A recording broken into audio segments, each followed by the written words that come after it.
Bonjour et bienvenue dans Un jour une histoire. Aujourd'hui, nous allons parler de Thomas Sankara, le dirigeant qui voulait transformer l'Afrique.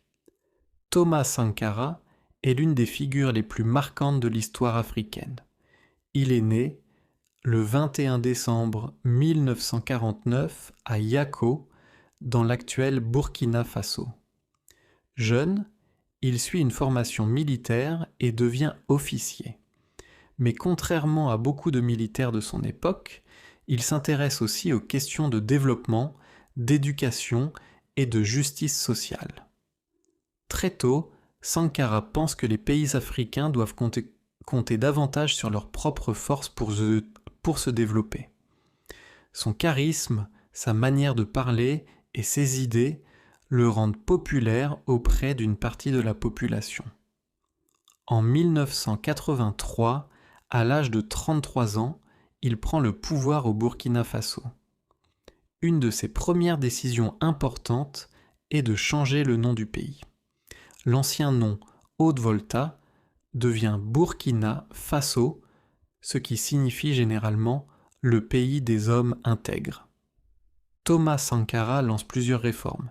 Il encourage la production locale et demande aux citoyens de valoriser ce qui est fabriqué dans leur pays. Il met aussi l'accent sur l'éducation et la santé.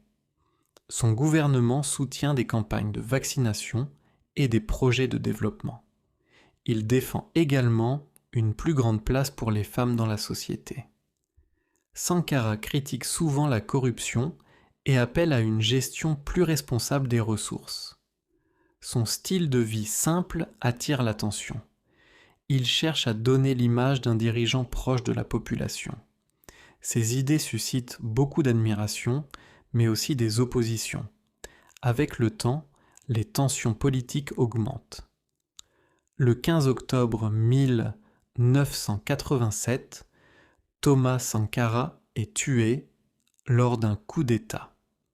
Sa mort marque profondément de nombreuses personnes au Burkina Faso et dans plusieurs pays africains.